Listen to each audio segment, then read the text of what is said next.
Բարի երեկո հարգելի հեռուստադիտող, եթերում պրեսինգն է։ Այսօրվա իմ զրուցակիցը Միացյալ Նահանգների Սթենֆորդի համալսարանի քաղաքագիտության դոկտոր Արթուր Խաչիկյանն է։ Բարի երեկո, պարոն Խաչիկյան, շնորհակալ եմ հրավերս ընդունելու համար։ Պարոն Խաչիկյան, Ադրբեջանը արդեն քանի օր շարունակ անվերջ կրակում է, սակայն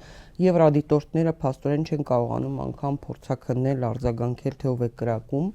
Առաքելության ղեկավար Մարկուս Ռիտերի պաշտոնական բացատրությունը բավական զավեշտալի է, դիտորդները չունեն, ասում է, համապատասխան տեխնիկա գիշերային մոնիտորինգի համար, ինչպես նաև վախենում են մոլորվելուց եւ պատահաբար հատել սահմանը, այդ դեպքում տրամաբանական հարց է առաջանում, իսկ ինչու են նրանք ընդհանրապես եկել Հայաստան, ինչ են նրանք անում Հայաստանում, ինչ է անել, դիտարկել եւ ուղղակի ասել իրավիճակը կայուն է, ես հիշում եմ կար ժամանակ, երբ որ նրանք այդ զեկույցները նաեւ Ադրբեջանին էին տրամադրում եւ դրա շուրջ ընդդիմությունը առանձին գործիչներ բավական լուրջ աղմուկ բարձրացրեցին։ Հիմա ինչի համար են այդ դեպքում եկել եվրադիտորդները։ Շատ լավ հարց եք տալիս, մեր Եվրոբեսեդկայի այդ մասնագետներին էլ մի հատ հարցրեք։ Հիշում եք, մեզ ասում են, որ հիմա Եվրոպան մեզ կպաշտպանի, քանի որ եվրոդիտորդները փրկվեցինք, եկել են արդեն։ Փրկվեցինք, այո։ Այստեղ մեզ հոգեբուժ է պետք, որ դիագնոզը ճիշտ դնի։ Այս մարդիկ քանի մի 2 տարի կլինեն, չէ՞, այստեղ արդեն։ Կարծում եմ 2 տարի ստեղ են։ Կարողացան ինչ որ բան անել, երբ որ ջերմուկի վրա հարձակում եղավ, չկարողացան։ Երբ որ Ղարաբաղի էթնիկ զտումը եղավ, ինչ որ բան ասեցին, ոչ։ Մի քանի ուրիշ միջադեպեր եղել են մեր սահմանների վրա, ոչինչ չկարողացան անել, հիմա էլ չնկատեցին, որ Սյունիքում կրակում են։ Այսինքն անգամ հեռադիտակները չեն աշխատում։ Այս խեղճ մարդկանց ինչու ենք մենք իզուր տանջում։ Գոնե հրավիրենք միտեղ գնան, ասենք ճաշկերույթի, ռեստորաններ գնան, կաֆեներ, շատ լավ տեղ է։ Ես ժամանակին հրավիրել էի իրանց Սեմոյի մոտ, շատ լավ տեղ է Սևանում, կամ Արտաշի մոտ, կամ Պալկովնիկի մոտ, շատ լավ ռեստորաններ կան։ Թող գնան, մենք իրենց օգնենք, ճաշկերույթ կազմակերպենք իրենց համար ու ուղարկենք հետ։ Այդ եղավ այդ Գառնի Գեղարդի պատմությունը։ Ինչու են եկել այստեղ։ Եթե ոչինչ չեն կարողանում անել, անընդհատ խախտումներ են, հարձակումներ են լինում մեր վրա, նրանք ոչինչ անգամ չեն կարողանում դա արձանագրել։ Անվտանգություն ապահովելու մանդատ չունեն, նրանք զենք չունեն, համապատասխան տեխնիկա չունեն, ինչպես իրենք էին ասել, հեռադիտակներ են միայն, հա, իրենք մոնիտորինգ են անում։ Բայց եթե սա էլ չեն կարողանում, ասում են, չունեն համապատասխան գիշերային տեխնիկա այդ մոնիտորինգի համար, կամ վախենում են, որ հանկարծ կմոլորվեն այդ անտառներում, սահմանը կհատեն։ Եվ ճիշտ են ասում, շատ վախենում են։ Փաստորեն իրենք էլ են վախենում ադրբեջանցիներից, որ հանկարծ հատեն անտառը, սահմանը անցնեն ու հայտնվեն ադրբեջանցիների ձեռքին։ Փաստորեն այդպես է ստացվում։ Եվ ինչ, սա ուղղակի քաղաքական ակտ էր, ուրիշ ոչինչ։ Գիտեք, մենք ձեր մոտ կարծեմ 4 տարի արդեն, չէ՞, կոկորդ ենք պատրում, որ բացատրենք, որ Եվրոպայի նպատակն է ուղղակի ձևի համար այստեղ ինչ որ մարդկանց ուղարկել, պատրանք ստեղծել, իլյուզիա ստեղծել, որ Եվրոպան մեզ ինչ որ բան կտա եւ մեզ փոկել ռուսներից։ Դրանից հետո հետ քաշվել եւ մեզ հանձնել թուրքերին, ինչպես արեցին Ղարաբաղի հետ։ Եվ ցավոք սրտի մեր Եվրոբեսեդկայի այդ թիմը շարունակում է ամեն օր հիմարություններ, հիմա էլ բան Եվրոպայի մաս են, չէ՞, շուտով դա։ Հետաքրքիր է մի երկիր, որը հիմա բանով հանրաքվեով Եվրոպայի մաս է դառնում, հաշվի առնելով, որ Եվրոպան անգամ մեզ չի հրավիրել եւ չգիտեն մենք ով ենք։ Հիմա որ Եվրոպայի մաս ենք դառնում, բա եվրոդիտորդները չեն ուզում ինչ որ բան ասել, դեմոկրատական երկիր ենք 7 տարի։ Ուզում ենք Եվրոպայի մաս դառնալ, եվրոպական արժեքներ, եվրոպական բանկուսակցություն ունենք ստեղ, որ եթե նրանք գնան Եվրոպա, իրենց երևի կձերբակալեն։ Իսկ ասելու բան չունեն, հա, դեպի Եվրոպա գնացող մեր հանրապետությունը փաստորեն ոչ մի բանով չեն կարող մեզ պաշտպանել։ Ճիշտ եք ասում, բա ինչու են այստեղ։ Դրա համար եմ ասում, եթե եկել են այդ խեղճ մարդիկ, էլ չտանջենք իրանց, գիշերը մտնեն անտառ, չգիտեմ, աղվես դուրս գա վախենան կամ արջ դուրս գա, այդպես բան կլինի, ինչու եք տանջում այդ մարդկանց, տարեք ռեստորան,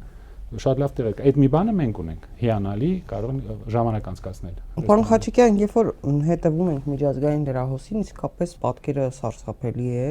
ու բոլոր երկրները, հա, նույնիսկ այս տարածաշրջանում չգտնվող իրենք վախի սարսափի մեջ են, թե ինչ հետևանքներ կարող է ունենալ Միացյալ Նահանգներ, Իսրայել եւ Իրան առճակատումը կամ մտահոգ են, թե Ռուսաստան-Ուկրաինա հակամարտությունը ինչով կավարտվի։ Եվրոպայում փոթորկված վիճակ է, տեսնում եք, որ շատերը Ֆրանսիայում պահանջում են Մակրոնի հրաժարականը, որովհետեւ նա երկիրը ներքաշում է պատերազմի մեջ միջուկային տերության դեմ։ Այսինքն ամենուր վտանգավոր իրավիճակ է եւ վտանգավոր սպասումներ ունեն, սարսափելի սպասումներ ունեն շատերը։ Մենք եւս, Սյունիքում, ինչպես նշեցի, արդեն քանի օր է կրակում են ադրբեջանցիները Հայաստանի սահմանամերձ բնակավայրերի ուղղությամբ, բայց Հայաստանի վարչապետի պաշտոնը զբաղեցնող Նիկոլ Փաշինյանը առավոտյան ինչ որ տեսանյութ է հրապարակում 50 կիլոմետրանոց հեծանվային արշավի մասին։ Ես անկեղծ ասած զարմացած էի, որտեղ նորմալ երկրում պետք է պատրաստություն տեսնեն, հասարակությանը պատրաստեն, ավելին, ես չեմ ասում պանիկա տարածեն, բայց պարենային անվտանգության խնդիր լուծեն, տարական պաշտպանության խնդիրներ լուծեն եւ այլն, հազար մի հարց կա լուծելու։ Ես չգիտեմ ինչքանով է Հայաստանը դրան պատրաստ, մանավանդ որ Ադրբեջանը ամենօրյա ռեժիմով սպառնալիքներ է հնչեցնում հենց ուղղակի, Սյունիքի նկատմամբ եւ ոչ միայն այդ թվում Երևանի։ Հիմա սա ինչ կբացատրեք։ Եթե թույլ տաք Իրանի մասին առանձին խոսենք, շատ ահռելի թեմա է եւ իհարկե շատ եւ շատ վտանգավոր է, կունենա կատաստրոֆիկ հետևանքներ, Միացյալ Նահանգները ահռելի ուժեր են տեղադրել ռեգիոնում, Ֆրանսիայի հետ միասին, Անգլիայի եւ իհարկե Իսրայելի, դրա մասին խոսենք, մեզ հետ ինչ կարող են։ Ինչ վերաբերում է Սյունիքին, առաջի օրերը ասում էին, որ կրակում են, բայց մեր վրա չեն կրակում, կամ երևի սոված են դրա համար են կրակում, հետո երևի պարզվեց, որ ինչ որ մեկի ծնունդներ, հարսանիքներ կամ ինչ որ տեխնո խնջույքեր եւ բարձր երաժշտություն էին նվագում, չհասկացա, պարզվեց կրակում են թե չեն կրակում, մենք 10 օր հետո պարզվեց, որ կրակում են, չէ՞, հետքերը գնդակներ խնացախի ուղղությամբ հատկապես այո, Ադրբեջանը տեսնելով, որ մենք ունենք այսպիսի կառավարություն, իրան մի քանի անգամ անվանել էին ծաղրածո, չէ՞, խմած ծաղրածո, շատ ստորացուցիչ ծաղրածո։ Ափսոս իհարկե, որ մենք այսպիսի ղեկավարություն ունենք, ոչինչ։ Դե նա ինչ կարող է անել։ Նա պետք է հեծանիվ քշի, կամ պետք է գնա ձվածեղի փառատոնի,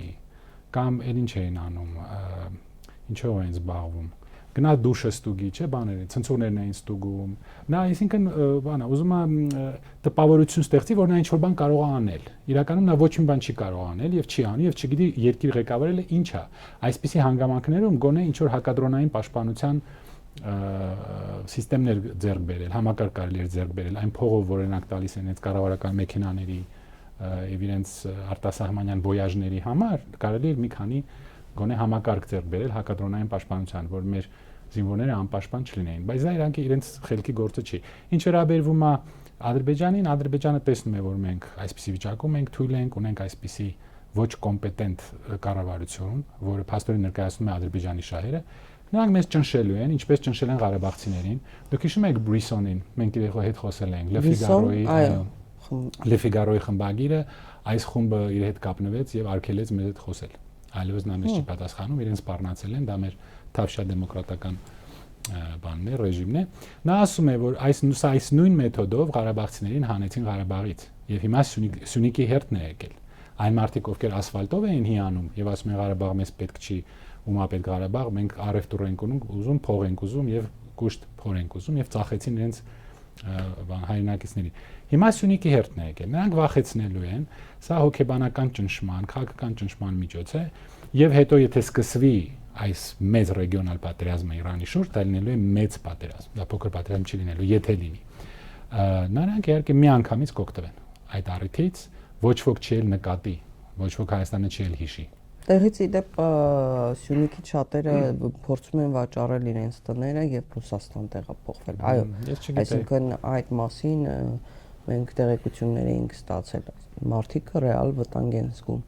անպաշտպան են իրենց զգում եւ չեն կարծում, որ Հայաստանի այս իշխանությունը որևէ բան կարող է անել։ Ճիշտ են անում, բա որ տեսնեք նրանք ինչով են զբաղված, հեծանիվ, դու բոլորս հեծանիվ քշենք։ Ուզում ենք վաղը բան մարաթոն հայտարարենք Երևան։ Բայց դա նորմալ չի։ Չէ, դա նորմալ չի։ Ես մի քանի անգամ ասել եմ, այստեղ լուրջ շեղումներ են, լուրջ հոգեբանական շեղումներ։ Ես ոչ մեկին չեմ ուզում վիրավորեմ, մանավանդ որ եթե դա ճիշտ է, չի կարելի վիրավորել մարդուն։ Բայց մենք չպետք է այսպիսի կառավարություն ունենանք։ Մենք պետք է կոմպետենտ կառավարություն ունենանք։ Մենք հենց հիմա պետք է Թեհրանի հետ խոսենք։ Թեհրանը տեսեք, անգամ այստեղ եղավ, չէ՞, Թեհրան ներկայացուցիչներից մեկը։ Հիմա Բաքու է գնացել։ Նրանք երևի քննարկում են, թե ինչ է լինելու հարձակման դեպքում, ինչպես է իրան պահելու Ադրբեջանը, կամ սպառնում են, որ եթե Իսրայելին օգնեն իրենց տարածքից ինչ որ միջոցներ կիրառվեն, պատասխան կլինի, այնտեղ ինչ որ հարցեր են քննարկում։ Մենք հիմա դիվանագիտությունով պետք է զբաղվենք։ Մենք պետք է իմանանք Մոսկվայում ինչ է կատարվում, Թեհրանում ինչ է կատարվում, Վաշինգտոնում ինչ է կատարվում, ոչ թե հեծանիվ քշենք։ Սա ձեռ առնել է, ասել եմ, այնպիսի տպավորություն է, որ մեզ ձեռ են առնում եւ մեր ժողովրդից վրեժ են լուծում։ Իդեպ Իրանի նախագահը այցելելու է Բաքու, ես երեք լսում էի նաեւ ադրբեջանցի փորձագետներին, նրանք չէին թաքցնում, որ ոչ միայն խոսակցություն է լինելու այն մասին, թե հնարավոր առճակատման մասին Իսրայելի, Միացյալ Նահանգներ եւ Իրան առճակատման դեպքում Ադրբեջանը իրեն ինչպես կդրսևորի, արդյոք Ադրբեջանը կդառնա, պլացդարմ հարթակ, որտեղից Իրանի վրա, հարձակում կգործեն, թե ոչ, եւ նաեւ նշում էր, որ անպայման քննարկվելու է նաեւ Զանգեզուրի միջանցքի հարցը։ Այսինքն մեր Սյունիքի հարցն է քննարկվելու։ Մենք այդտեղ չկանք։ Քանի անգամ եմ ես ասել Տիկին Սերանյան, որ նրանք կասեն, եթե այսպիսի բան լինի, մենք մեզ լոյալ կպահենք, մենք չենք օգտագործի մեր տարածքը դες դեմ, դուք էլ մեզ ընդառաջեք այդ Զանգեզուրի հարցով։ Իրանն էր մեզ պաշտպանում։ Իրանն էր, որ թույլ չէր տալիս, որ էքստրատերիտորիալ միջանցք լինի մեր տարածքով։ Հիմա այս վիճակում տեսնելով, որ Իրանը վտանգի տակ է, նրանք շատ խելացի բան կանեն, եթե ասեն շատ լավ, մենք ձեզ կօգնենք, լավ կպահենք մեզ, դուք էլ այս Զանգեզուրի հարցը էլ մի խանգարեք մեզ։ Իհարկե այնտեղ գործարք է լինելու։ Եվ ինչպես դուք ասում եք, մենք պետք է իմանայինք այնտեղ ինչ է կատարվում, մենք պետք է այնտեղ լինեինք, բայց եթե մենք կառավարությունը արդեն ասեցինք, մեր դիվանագետների որակն էլ տեսակ, որ Վաշինգտոնում մենք արժանացանք ծիծաղելի սելֆիի, ոնց որ ձեռ առնեին մեր պետությանը։ Հիմա ինչ անենք, եթե կադրեր չունենք, վերջերս ենք, չի հասկացել, որ կադրեր չկան, դիվանագիտություն չունենք։ Կադրեր ունենք իրականում, ուղղակի ոչ ոք չի ուզում իրենց հետ աշխատել։ Ճիշտ եք ասում։ Ես 10 անգամ ասել եմ, ինչ որ համաժողով ստեղծեք, ժողով ստեղծեք, կապ չունի, որ թիմից եք։ Մենք հիմա մեր երկիր պետք է փրկենք։ Այդ ոչ ոք էլ չի լսում, այո, մենք պետք է տեղյակ լինենք, թե ինչ է մեր մեջքի հետևը կատարվում։ Ես մինչև հիմա համոզված եմ, որ Ղարաբաղի հարցը մեր մեջքի հետևն է լուծվել, մինչև պատերազմ սկսել է, մենք չենք իմացել դրա մասին։ Քանի որ մենք դիվանագիտություն ենք, իսկ մենք հեծանիվ ենք քշում։ Իսկ եթե այս պատերազմը սկսվի, եթե թույլ տաք, մի քանի խոսքով ասենք, որքանով է հավանական դա։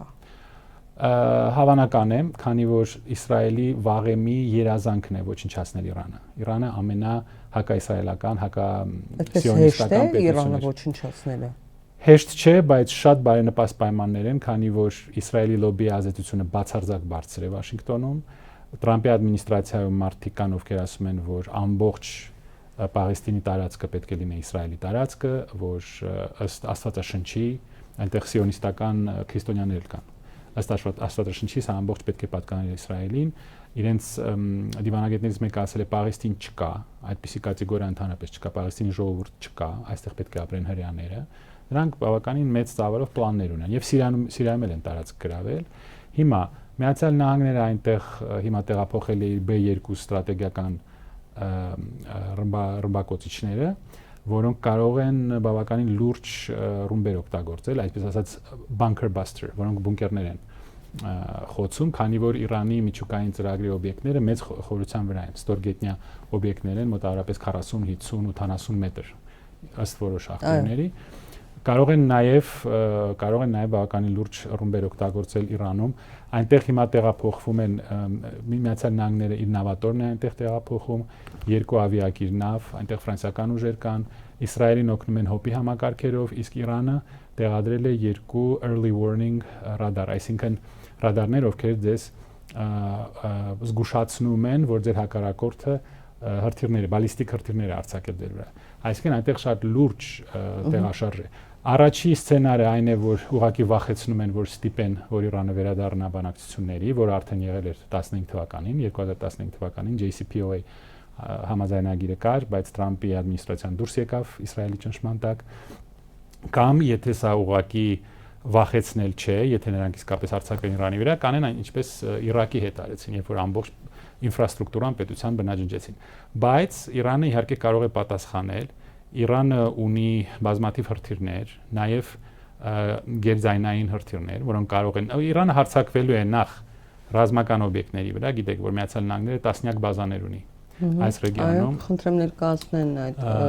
հարտես առանձնացրել ենք, այո։ ներառյալ այդ Դիեգո Գարսիա բազան հնդկական օվկիանոսում։ Սրանք ռազմաբազաներն են Մերձավոր Արևելքում։ Այո, Միացյալ Նահանգների ռազմաբազաներն են Միացյալ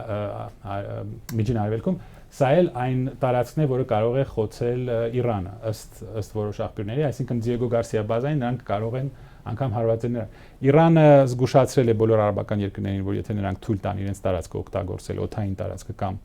ցամաքային տարածքը հարձակման համար, դա համարվելու է թշնամական ակտ։ Իրանը ասել է, որ անգամ Միացյալ Նահանգների վրա կարող են հարձակվել, բայց իհարկե իրենց թիրախները լինելու են ռազմաբազաները, նավթային օբյեկտները Միջին Արևելքում, որպեսզի նրանք ասել են, որ մենք կառաջացնենք լրջագույն տնտեսական ճգնաժամ։ Եթե նրանք հարված են նավթային օբյեկտների, նավթի գինը 4-5 անգամ կբարձրանա եւ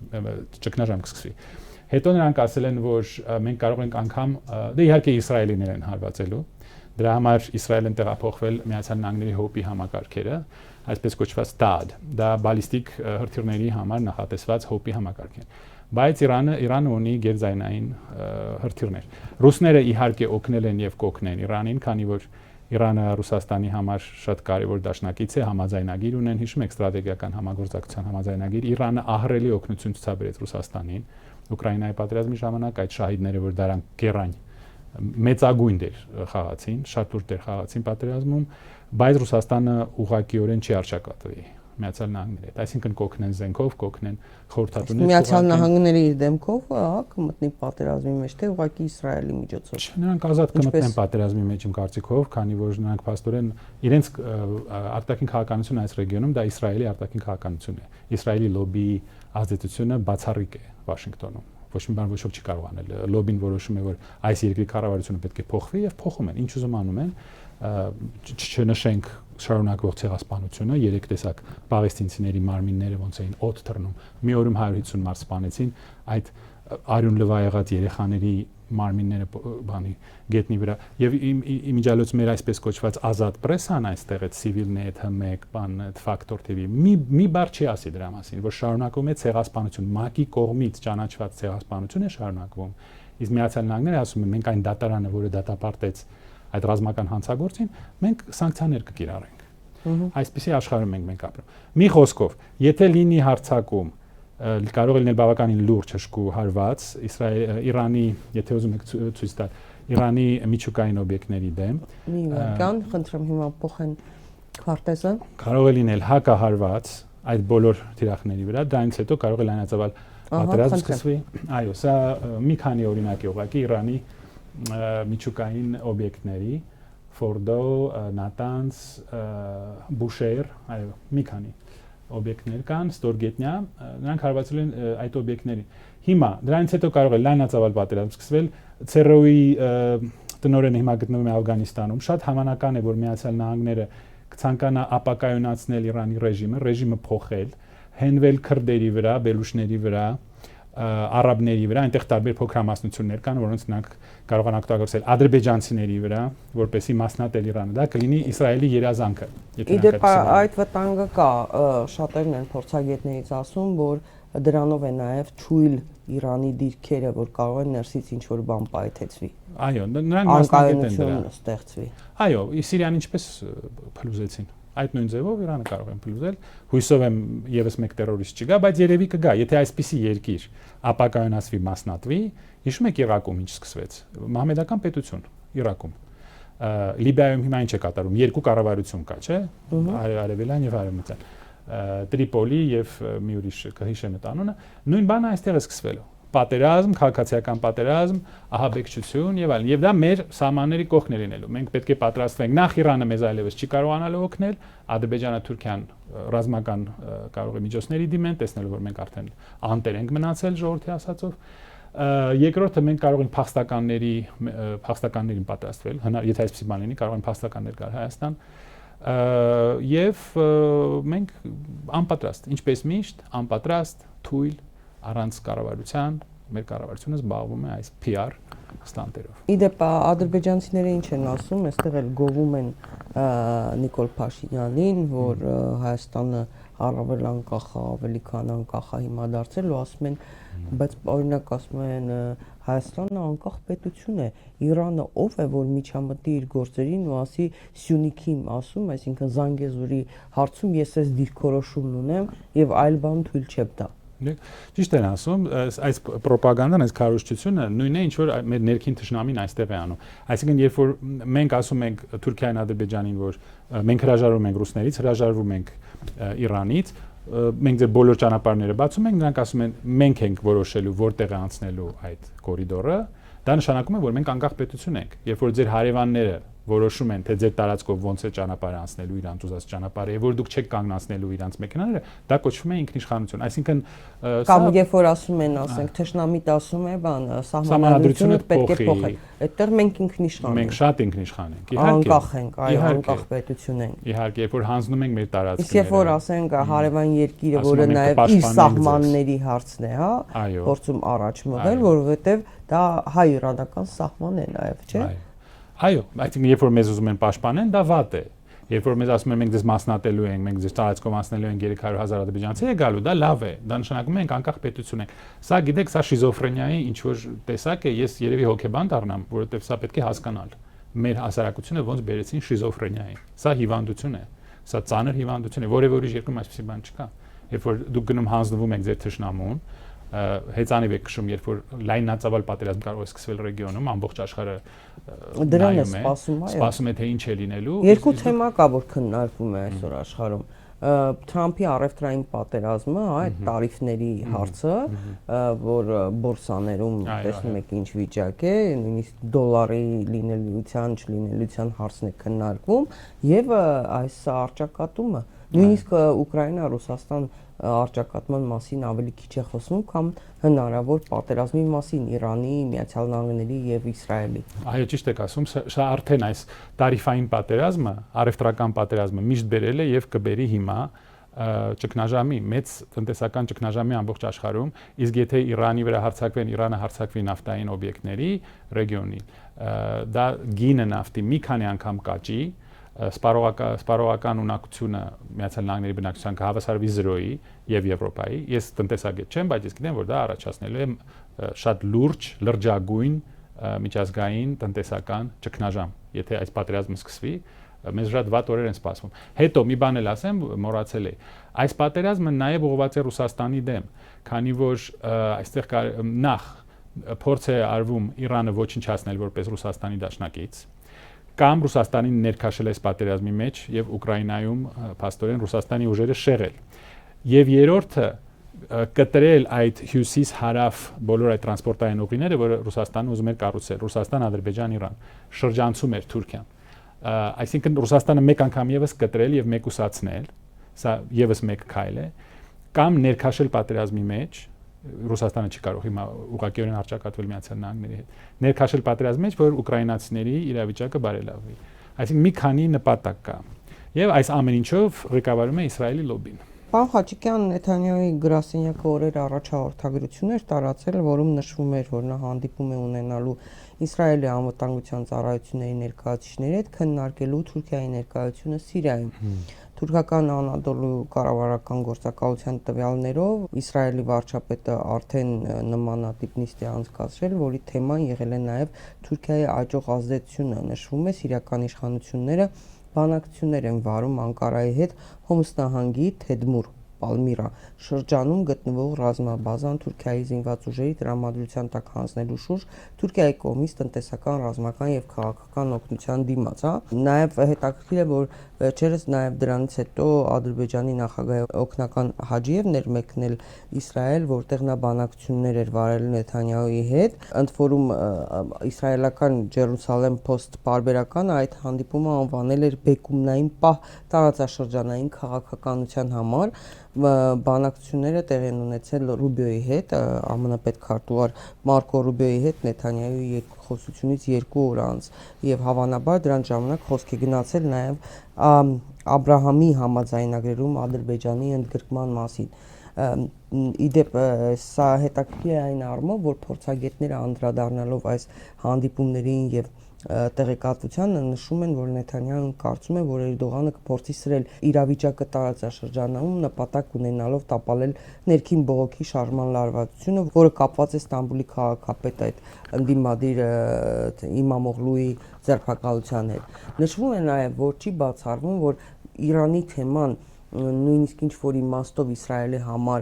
երկրորդ պլան մղվի եւ Իսրայել-Թուրքիա հակամարտություն տեղի ունենա։ Փորձենք հասկանալ ինչ բանակցություններ են տեղի ունենում, որտեղ ըստ էության Իրան լինի թե Թուրքիա մեզ սահմանակից պետություններ են, մեկը բարեկամի կարգավիճակով, մեկը ոչ բարեկամի կարգավիճակով։ Փորձենք հասկանալ ինչ զարգացումների կարող է բերել։ Նախ արտաքին թշնամին եւ արտաքին պատերազմը լավագույն մեթոդն է միշտ կոնսոլիդացնել ձեր հասարակությունը, այսինքն Էրդողանը իհարկե կարողանա այդ ներքին անհամաձայնությունները դադարեցնել, եթե նորից վերադառնա իր մեծ օսմանյան պրոյեկտի։ Այո, մենք հիշում ենք, երբ որ Սիրիան նվաճեցին, փաստորեն դա Թուրքիան էր արել Միացյալ Նահանգների օգնությամբ եւ Իսրայելի օգնությամբ։ Մենք ասում ենք, որ այնտեղ կարող է ի վերջո բախում լինի Թուրքիայի եւ Իսրայելի շահերի, եւ դա արդեն տեղի ունենում է։ Շատ թուրք ռազմական լիդերներ ասում են, որ սա մեր տարածքն է, սա Օսմանյան կայսրության տարածքն է, Սիրիայի հյուսիսը եւ ամբողջ Սիրիան եւ անգամ Երուսաղեմը դա Օսմանյան կայսրության մաս էր եղել։ Կգնան նրանք ռազմական արճակատման Իսրայելի հետ, երևի ոչ, դա շատ մեծ քայլ կլինի եւ Միացյալ Նահանգները երևի թույլ չի տա դա։ Բայց այսպես դիվանագիտական լարվածություն կա։ Հիշեք, որ Էրդողանը միշտ դատապարտում էր պաղեստինցիների ցեղասպանությունը, բայց շարունակում էր նավթ վաճառել։ Իր տարածքով էր գնում այդ ադրբեջանական նավթը։ Այսինքն այո, լարվածություն կա, բայց սա քաղաքական խաղեր են։ Ես չեմ կարծում, որ ինչ որ ռազմական գործողություններ լինեն։ Մենք երկար ժամանակ ձեր մոտ ասել ենք մեր ռեգիոնում։ Թույլ չեն տա ՆԱՏՕ-ի կարևոր անդամ պետության Թուրքիայի դեմ որևէ բան տեղի ունենա։ Չեմ կարծում։ Միացյալ Նահանգները թույլ չի տա, որ իր երկու ամենակարևոր դաշնակիցները մեր ռեգիոնում բախվեն։ Հիմա արդեն Ադրբեջանն է, քանի անգամ ենք ասել ձեր մոտ տարիներով, որ այստեղ ձևավորվելու է դաշինք Ադրբեջան, Իսրայել, Թուրքիա, Միացյալ Նահանգներ, Բրիտանիա։ Հիշում եք, քանի անգամ ենք ասել։ Ձեր աչքերի առաջ տեսնում եք, Ադրբեջանը դառնում է կարևոր ռեգիոնալ խաղացող, տեսնում եք արդեն Աբրահամյան պայմանագրի մասին են խոսում, այսինքն նրանք առաջ են գնում, ցանկացած հարցով նրանք առաջ են գնում։ Իսկ մենք ունենք այս դժբախտությունը։ Մենք ոչ մի բան չենք կարողանում անել, որովհետև ներքին թշնամի ունենք, որը մեր պետականությունը քանդում է։ Մենք ոչ մի բան չենք կարող անել։ Ոչ դիվանագիտություն ունենալ, ոչ Իրանի հետ խոսալ, ոչ Միացյալ Նահանգների հետ խոսալ, ոչ Մոսկվայի հետ խոսալ, քանի որ մենք ունենք այս փողոցից եկած անկիրթ երեխաներ, որոնք ամեն ինչ տապալեցին։ Աստված մի արածե, եթե իսկապես փոխադարձ հարվածներ հասցնեն։ Կարող է լինել։ Ինչ կտեղի կունենա մեզ հետ։ Փախստականներ, Աստված չտա, եթե լուրջ միջուկային օբյեկտներ խոցվեն, Աստված չտա, ինչ որ նյութեր արձակվեն մթնոլորտ, կարծում եմ չի լինի դա, բայց հնարավորությունը կա, նայած ինչ ինտենսիվության հարվածներ են ինչ հարձակում է լինելու։ Չեռնոբիլը դուք շատ երիտասարդ եք, բայց մենք հիշում ենք ինչ էր եղել։ Մենք հենց քանի կիլոմետր է, մենք բան ենք, հարևաններ ենք, չէ՞ փաստորեն։ Սա շատ վտանգավոր է մեզ համար։ Եվ Ադրբեջանը իմ կարծիքով այդ պահը չի բաց թողնի, եւ իմ կարծիքով Թեհրանի հետ հիմա Բաքուն խոսում է դրա մասին, որ ինչ կլինի, եթե լինի հարձակում եւ ինչ զիջումներ է պահանջելու, իհարկե մեր հաշվին, ինչպես միշտ, Իրանից։ Եվ կարծում եմ, որ նրանք Սյունիքի հարցը կփորձեն լուծել։ Եվ ասեցի, եւ փախստականներ կարող են լինել այստեղ, եւ լայնածավալ ռեգիոնալ պատերազմ կարող է սկսվել այո։ Եվրոպայի մասին փորձենք խոսել, Միացյալ Նահանգները Թրամփի գոնե գլխավորությամբ ցույց է տվել Եվրոպային անընդհատ կշտամբում է բացահայտ պահանջներ է դնում Եվրոպայի առաջ, մեղադրանքներ է հասնում եւ տպավորություն է, որ հիմա Էմանուել Մակրոնը փորձում է, այսպես ասած, Եվրոպայի առաջամարտիկի դրոշը վերցնել։ Այս զարգացումները Ֆրանսիայում հիմա բողոքի ակցիաներ են տեղի ունենում նաեւ պաշտպանություն Մարի Լպենի, Թրամփը հանդես եկավ նրա պաշտպանությամբ հայտարարությամբ, շատերը պահանջում են Մակրոնի հրաժարականը, բայց Մակրոնին իշխանության են բերել դարձյալ որոշակի բանկային, ֆինանսական եւ նավթային կորպորացիաներ, չէ՞, նրանց շահերները։ Այո, ես հիշում եմ նույնիսկ նրա քարոզարշավի ժամանակ առաջին ընտրվելու ժամանակահատվածում նշվում էր, որ նա սպասարկում է այդ ֆինանսական կենտրոնների, կորպորացիաների շահերը։ Ինչքանով է սա հավանական։ Որ իսկ ի վերջո կհասնեն նրանք կարողանան, Ֆրանսիացիները ապահովել Ուկրաինայի անվտանգությունը։ Չէ, ֆրանսիացիները գոնե Մակրոնին պաշտոնանկության հասցնեն։ Ֆրանսիացիները Հասցնեն կհասցնեն։ հրաժարականի։ Ֆրանսիացիները կհասցնեն, նրանք մեր պես չեն։ Ֆրանսիացիների հետ կատակները վատ են վերջանում։ Ամբողջ երկիրը կանգնում է։ Նրանք մեր պես չեն։ Իսկ Ուկրաինայի անվտանգությունը Մակրոնը կարող է ապահովել։ Մակրոնը իր ռեյտինգներն է փորձում ապահովել, իր վարկանիշն է ուզում բարձրացնել։ Հիշում եք նա տարիներով խոստանում էր, որ մեր Հայաստանի մենք հայերի կողքին ենք, ոչինչ բան դրանից չստացվեց, ոչինչ բան էլ նա մեզ չարեց։ Նա մեզ օգնեց նույն ձևով, չէ, պետք է արդար լինել։ Նա ուկրաինացերին շատ ավելի վատ վերաբերվեց, քան մեզ։ Ուկրաինացերին նա գցեց իր ամբողջ այդ թիմի հետ, ամբողջ արևմուտքը։ Զելենսկին ճիշտ է անում, որ բողոքում է, որտեվ իր երկրին խաբեցին։ Մենք ձեր մոտ արդեն խոսել ենք, ել չվերադառնանք այդ թեման։ Հիմա նա ասում է մենք կարող ենք ապահովել Ուկրաինայի անվտանգությունը, որ եվրոպական ուժեր, սա էլ է դատարկ խոսակցություն։ Եվրոպան չի կարող, չունի այն ռազմական միջոցները, չունի այն մարդկային ուժերը, որպեսզի ապահովել Ուկրաինայի անվտանգությունը։ Սա դատարկ խոսակցություններ են, եվրոպական բանակները շատ փոքր են, կասկածեմ 100,000 թե 150,000 ցանկացած երկիր, գուցե 200,000 Ֆրանսիայում, բայց նրանք շատ փոքր, ինչպես Մագրեգորն ասում, բուտիկ բանակներն են, նրանք ոչ մի բան չեն կարող անել։ Եվ այդ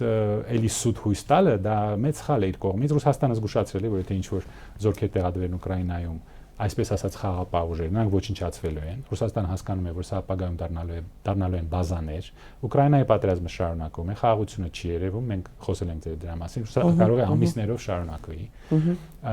Իսկ ինչ վերաբերում է միջուկային անձրևանոցի խոսակցությունները, դա լուրջ չէ։ Ֆրանսիան կարող է, նա ունի մի քանի 100 գլխիկ, նա կարող է սպառնալ, ասենք, ինչ որ պատասխան հարված հասցնել Ռուսաստանին եւ կարող է որոշ թիրախներ խոցել, բայց Ռուսաստանի պատասխանը լինելու է Ֆրանսիայի գոլորշիացում։ Այդ գեղեցիկ երկիրը, որ ես շատ սիրում եմ, դառնալու է գոլորշի։ Նա պետք է հասկանա ինչի մասին է խոսում եւ Ֆրանսիան երբեք իր գոյությունը վտանգի տակ չի դնի ինչ որ Լեհաստանի կամ ինչ որ Ուկրաինայի համար։ Պետք չէ սուտ խոստումներ տալ։ Այս բոլոր փորձերը կազմակերպել այսպես կոչված coalition of the willing, հա, ցանկացողների դաշինք։ Դա մնալու են խոսակցություններ, անգամ Եվրոպայում տեսնում եք, որ մարդիկ կան, որոնք համաձայն չեն դրա հետ։ Դա ոչ մի բանի չի բերել։ Եվրոպան, ասենք, տասնյակ տարիներ, առնվազն 80-ական թվականներից խոսում է ռազմական ուժեր ստեղծելու մասին։ Դա ոչ մի բանի չի բերի։ Նա ուղղակի իր վարկանիշն է ուզում բարձրացնել։ Ինչ վերաբերում է Լեպենին, ես չեմ հետևել։ Դու գիտեք, ամբողջ Եվրոպայում հակագլոբալիստական տենդենց է եւ դրա համար փորձում են այդ մարդկանց պահպանողականներին հատկապես այո, թիրախավորել եւ նույն մեթոդներն են ինչ որ մեր մոտ, ինչ որ կոմպրոմատ են գտնում իրանց վրա։ Մի տեղեկություն, որ բավական հետաքրքիր էր, սակայն շատ չանդրադարձան մեր լրատվամիջոցները դրան։ Մարտի 17-ին Ադրբեջանն ու Իսրայելը գազային հանքավայրերի համատեղ հետախուզման մասին համաձայնագիր էին ստորագրել, որը թույլ է տալիս Ադրբեջանի պետական նավթային ընկերությանը բրիտանական BP ընկերության եւ իսրայելական Newmed Energy ընկերության հետ համատեղ բնական գազի հետախուզում իրականացնել առաջին գոտում Իսրայելի բացառիկ տնտեսական գոտու հյուսիսային մասում։ Սա բավական հետաքրքիր է։ Ինչու եմ հատկապես հետևում կորպորացիաների մասին, լինի ֆինանսական, թե նավթային այդ կորպորացիաների մասին ինֆորմացիաներին, որտեղ դրանք ամենակարևոր դերակատարումն են ունենում որևէ երկրում նաև հեղաշրջումների ժամանակ, որովհետև ահռելի շահեր են առաջ մղում։ Այս տաղավարում այդ մասին նաև խոսել էր հատկապես Արցախով եւ Սյունիքով հետաքրքրված լինելու մասին այդ կորպորացիաների քաղաքագետ Վահե Դավթյանը վերջերս նաև մեծ հետ զրույցում Իսրայելի նատիվ հետախուզական ծառայության նախկին ղեկավար Յակով Կեդմինը խոսեց, նա նշեց, որ Նիկոլ Փաշինյանին 2018-ին իշխանության են բերել Թուրքիան եւ արևմտյան որոշ երկրներ, արևմտյան այդ կորպորացիաները, նավթային, հա, կորպորացիաները հատկապես դրա մասին էր նշում։ Ես հիշեցի, որ 98 թվականին, երբ որ Հայաստանի նախագահ այդ ժամանակ նախագահ Լևոն Տեր-Պետրոսյանի հրաժարականն էր պատրաստում, մինչ այդ եւս այդ բրիտանական արևմտյան կորպորացիաները, նավթային ընկերությունները հետաքրքրված էին եւ ուզում էին իրենց շահերը առաջ մղել Արցախում եւ Սյունիքում։ Այսինքն ինչ է ստացվում, հա, սա շատ հետաքրքիր process է, որը ես չգիտեմ, շահերը կհաղթեն այդ կորպորացիաների նույն լինի Ֆրանսիայում, լինի որևէ երկրում, հա, հիմա նույն Հայաստանի դեպքում, թե այդ երկրի ազգային շահը։ Իհարկե։ Ամբողջ աշխարհում հիմա ստացվում է, որ քաղաքականություն են թելադրում այդ կորպորացիաները, որոնք բերում են նմանատիպ գործիչների, ինչպիսին ասենք Փաշինյանն է, Զելենսկին է, չգիտեմ, Մակրոնն է եւ այլն, հա, էլի կան այդ տիպի ինչ որ գործիչներ, որոնցով կարողանում են որպես գործիք նրանց օգտագործելով հասնել իրենց նպատակներին։ Հիմա ազգային շահը կհաղթի, թե այդ կորպորացիաների ֆինանսական նավթային շահերը կհաղթեն։ Այդ շահերը, ֆինանսական նավթային շահերը դառնում են ազգային շահ։ Տեսեք, դուք շատ կարևոր բան ասեցիք, որ նրանք են այս մարդկանց իշխանության բերում։ Ես չեմ ասել, Կեդմին է ասել։ Կեդմինը ուղիղ ասեց Փաշինյանին բերել է Թուրքիան եւ արևմտյան երկրներ, արևմտյան կորպորացիաներ նավթային։ Այդ կորպորացիաները եւ ոչ միայն նավթային իշխանության են բերում շատ ուրիշ լիդերների։ Միացյալ Նահանգների ընտրությունների ժամանակ 3.5 միլիարդ դոլար էր ծախսվել ընտրարշավի։ Մեծ մասը դոնորներից, նրանք ովքեր են, կորպորացիաները, տարբեր սեկտորների կորպորացիաները, ռազմաարդյունաբերական կոմպլեքսը, ֆարմակոլոգիական գրությունները, Իսրայելի լոբին, գնացեք ինտերնետի վրա նայեք մի օր Wi-Fi երևի դուք գիտեք, բայց այն մարդիկ, որ այս հիմար բեսեդկագետներին են լսում, թող մի հատ դուրս գան ինտերնետ, գրեք donors US elections, մի հատ նայեք։ Գրած է ամեն մարդ ինչքան է տվել։ Այս մարդը 150 միլիոն է տվել, այն մարդը 100 միլիոն է տվել, ու հետո գալիս կողքը կանգնում է պրեզիդենտի։ Ինոգուրացիայի ժամանակ նախագահի կողքը կանգնած է։ Փող են տվել երկի, մեր ասածով։ Այդ դեմոկրատիան, հիշում եք ձեր մեր մոտ, Սաքսը ասում էր, մեր դեմոկրատիան դարավ կլեպտոկրատիա, հարուստների իշխանություն։ Ոչ թե ժողովրդի իշխանություն, այլ հարուստների իշխանություն։ Ինչու՞, որովհետև փողը ձեզ թույլ է տալիս դուք ընտրեք ձեր երկրի նախագահին եւ հետո այդ նախագահից պահանջեք, որ նա որոշումներ ընդունի ըստ ձեր ուզածի։ Ինչ վերաբերում է այս խմբին, եթե Թուրքիան եւ Ադրբեջանը այստեղ ուղարկեին իրանց ներկայացուցիչին,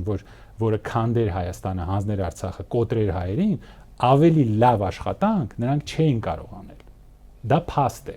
Արդյոք իրան բերել են, չեն բերել, ով իրեն հանդիպել, ես չգիտեմ, փաստեր չկան, բայց փաստը այն է, որ եթե նրանք մարդ բերած լինեին, սրանից լավ չէր կարողանա աշխատել Թուրքիայի եւ Ադրբեջանի համար։ Մեզ այսքան կոտրել, ստորացնել, ամեն հարցով հետ քաշվել, ջարդել, մեր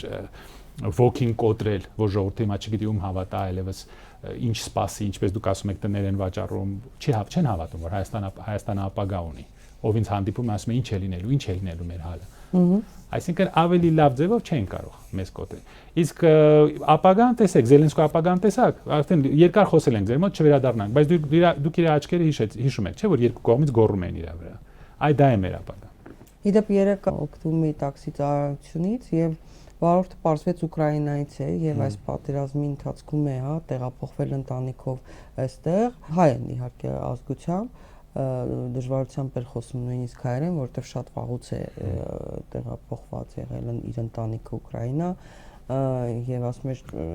չտեսնված հարցում էր եղել եք Ուկրաինայում թե չէ, ես չեմ եղել եւ ասում էր դա չտեսնված գեղեցիկ ու հարուստ ռեսուրսներով երկիր էր ու ինչ արեցին դե ասում եմ հա իհարկե այնտեղ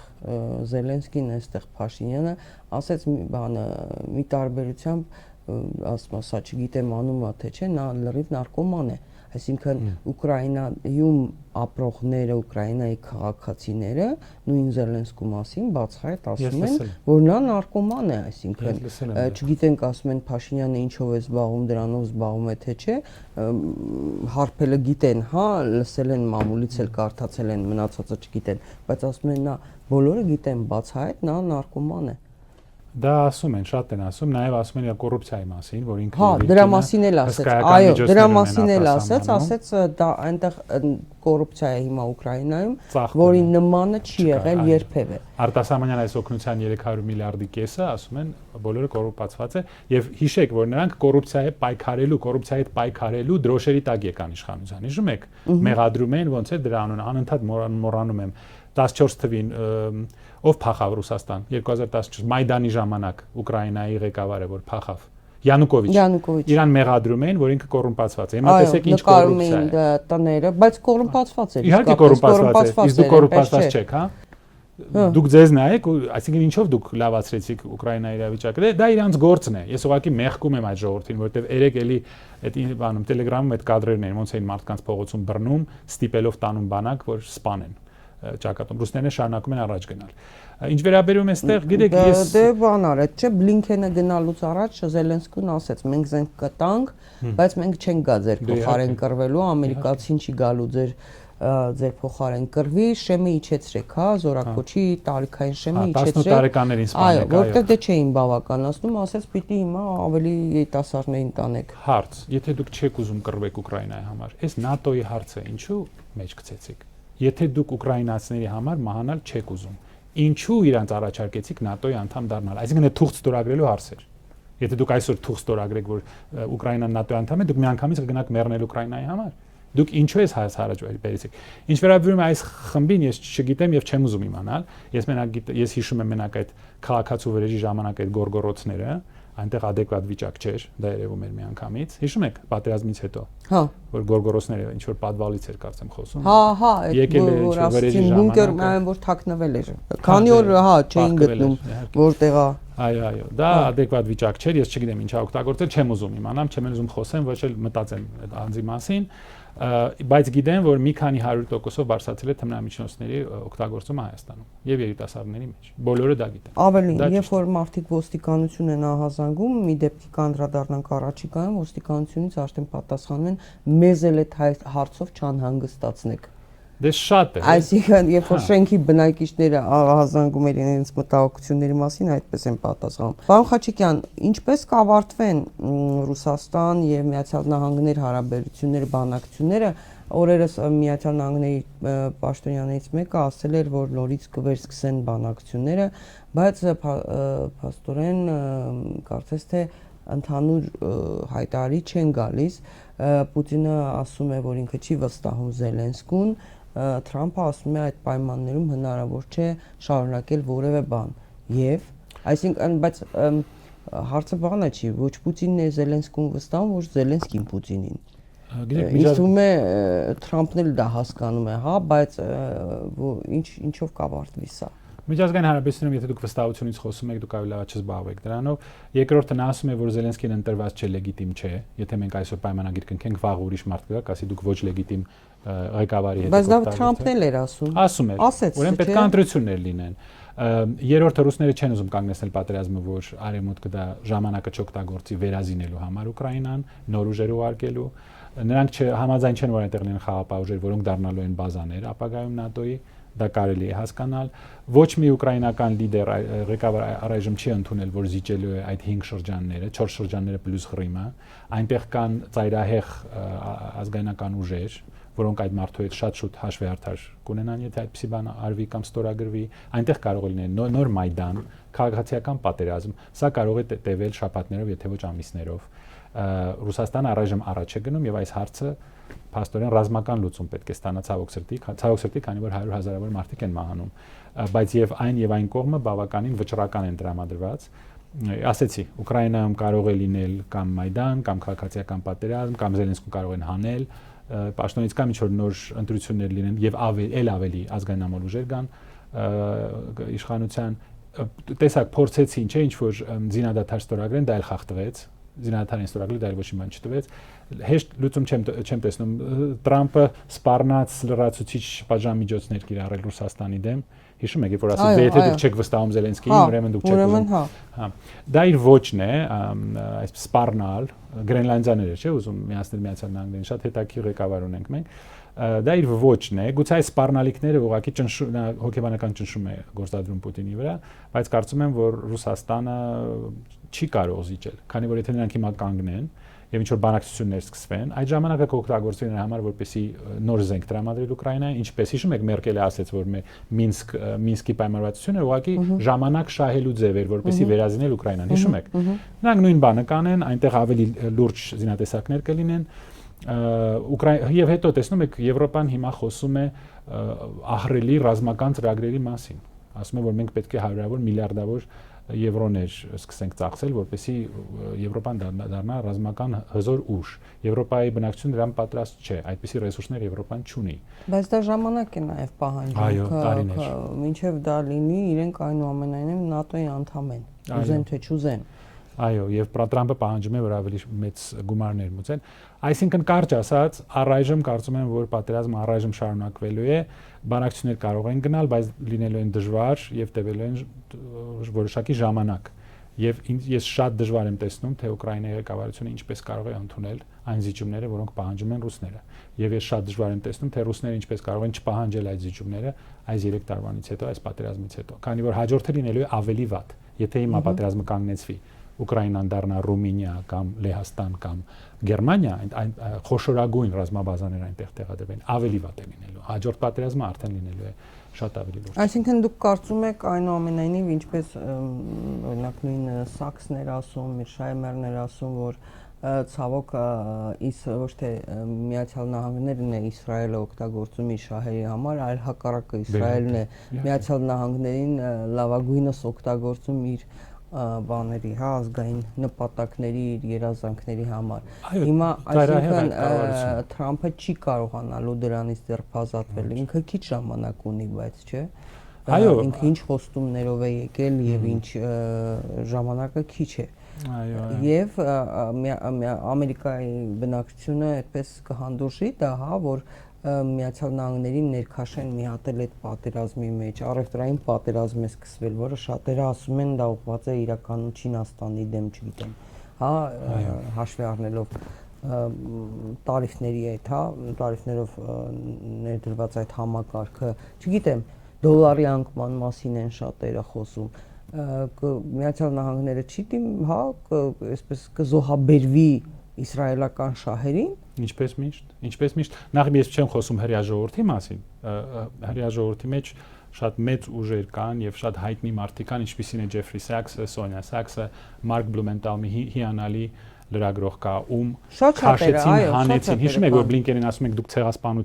ցեղասպանության բան եք, հեղինակ եք, վերցրեցին իրան դեմոկրատական Ամերիկայում լրագրողին վերցրեցին ու այսինքն քաշեցին, հանեցին դուրս դեմոկրատական Ամերիկայում։ Ես ուղղակի զզվանքից չգիտեմ ինչ ասեմ, սա հրեա ժողովրդի մասին չի, շատ հրեաներ կան, որոնք դատապարտում են այս ցեղասպանությունը, սա ընդհանրապես Իսրայելի մասին չի, սա միայն այս ռազմական հանցագործի կառավարության մասին է եւ Իսրայելի լոբբի, որը ծայրահեղ սիոնիստական էլեմենտներ ունի իր մեջ եւ այս լոբբին է ընտրել Թրամփին։ Թրամփը բացարձակապես կախված է այդ լոբբից, այսինքն ինչ որ նրանք ասեն, նա կանի։ Նաև անձնական կապերով է, չէ՞, կապված։ Այո։ Եվ կարծում եմ, որ Իսրայելը բաց չթողնի այս հնարավորությունը ջախջախել Իրանը,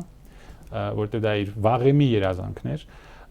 Ուկրաինայում այո, խոստումները հիշում եք, ասում եք 24 ժամում կանգնեցնեն պատերազմը։ Քաղաքական գործիչները, որ խոստում են տալիս, տենց մի ընդունեք, սրտի մոտ մի ընդունեք։ Մենք էլ ենք խոստումներ լսել այդտեղ 18 թվին, հիշում եք, կոպեկ։ Այո, ես չէի հավատում, ես իրեն շատ լավ գիտեի, ինքը ով է, ինչ է եւ բնականաբար ես չէի հավատում։ Ես իրան չգիտեի, բայց ես էլ չէի հավատում։ Այո։ Դե տեսակ, վերջն էլ տեսակ, Թրամփը շատ էմոցիոնալ մարդ է, նա անպատասխանատու քայլեր է անում եւ ամբողջ Միացյալ Նահանգներով 100 հազարավոր մարդիկ դուրս եկան, կարծեմ 2 օր առաջ էր ցույցերի,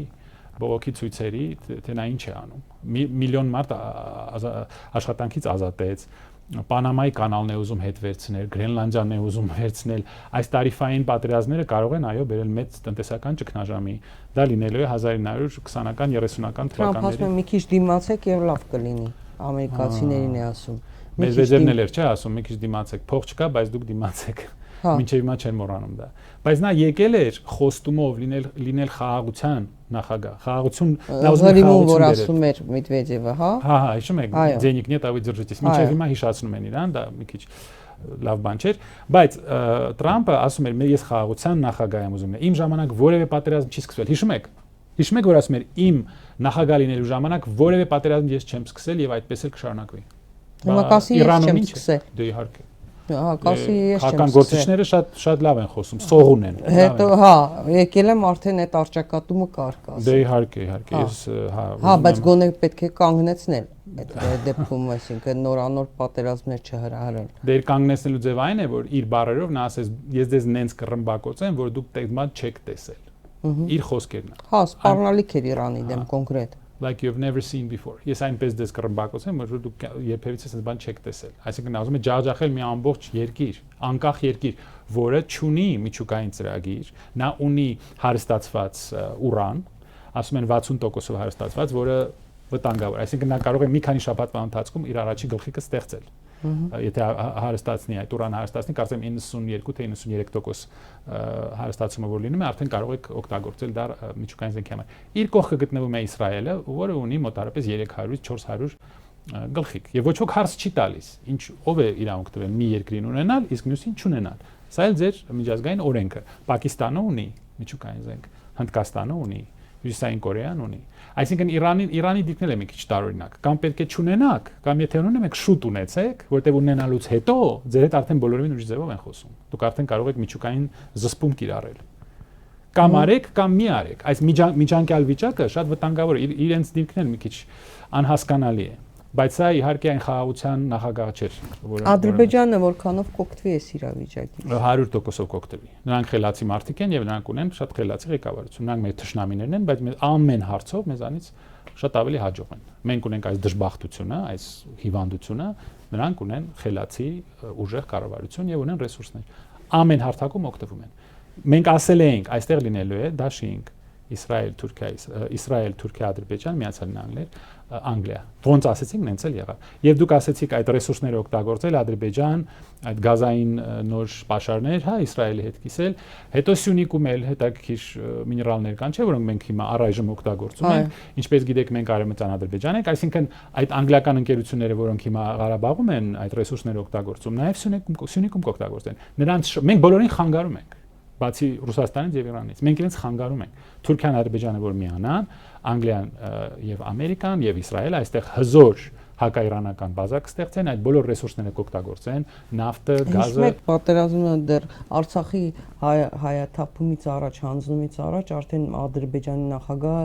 Արցախյան այդ ռեսուրսները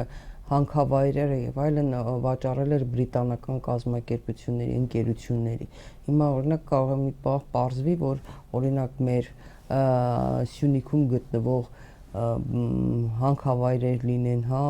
գործարաններ լինեն, ընկերություններ լինեն, վաճառված լինեն, դարձյալ արդեն վաճառված լինեն, պայմանավորված լինի Ալիևը։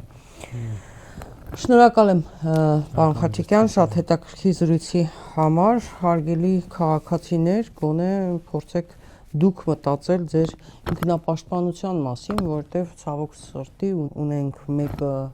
վարչապետի պաշտոնում նստած, որը կամ ուտելու մասին է մտածում, կամ շրջագայում է, կամ չգիտեմ հեծանիվ քշելով ու ինչով է զբաղվում, էլի։ Եվ իր աղանդի անդամները, չգիտեմ ինչով, խոսխանձելով, էլի։ Եվ ցավոք սրտի իր աղանդի անդամները դե արդեն քիչ են, ասում են մոտ 10-15% են մնացել, բայց պետք է այդ մարդկանց հետ խոսել։ Հա, խոսել։ բայց այդ կորպորացիաները, արևմտյան այդ